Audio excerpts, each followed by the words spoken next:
So I did decide on the Zuppa Toscana, and I'll show you what I got. And this is kind of going to be an experiment because I'm going to wing it here. So I found 4 cups of my cauliflower cream sauce. I think maybe I'll just use one of these. So I'll use 2 cups of my cauliflower cream sauce. It's frozen. I got my Instant Pot, or I don't have an Instant Pot, but it's an electric pressure cooker. And I have some homemade chicken broth. I think that's what this is. Yeah. Yep. Chicken broth. I have 3 frozen Italian sausages. And I have a bag of chopped frozen kale. If you're ever looking into your vegetable drawer and seeing your vegetables aging and starting to brown, just chop them up and throw them in the freezer. That's what I do. Or you could even, if you check out my veggie mash recipe, you can create like a mash that you can add to ground beef recipes instead of breadcrumbs for extra health. And if you're trying to go low carb or paleo, then that works. Okay, so first thing I'm gonna do is I'm gonna put some water and some bouillon paste in my crock pot, in my hot pot, my pressure cooker. Okay, so we'll get started on that. Hang on.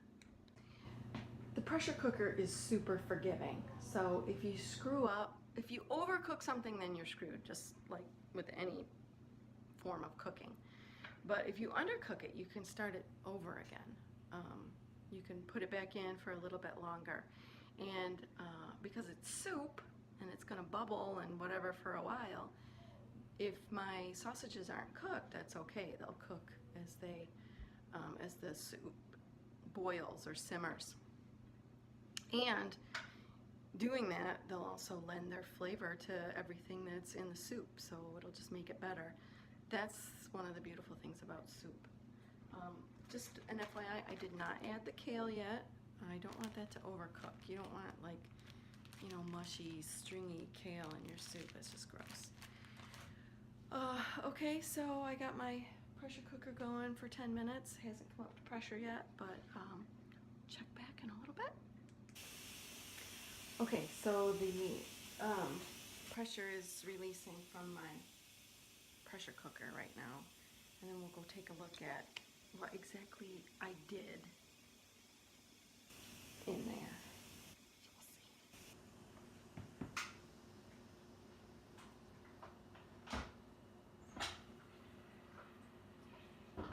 Okay.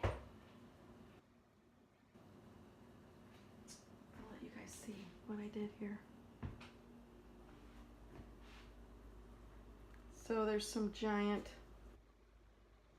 guys, sausages floating around in there.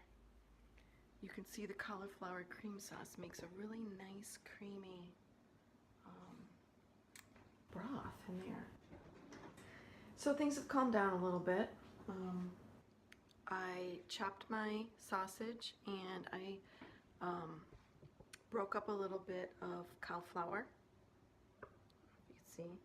And you can see that the sausage was indeed cooked by the 10 minutes. It did finish. Now I'm just gonna dump all this back into my pot over there. Here's my soup. Happy dinner. Fish sticks and hot dog.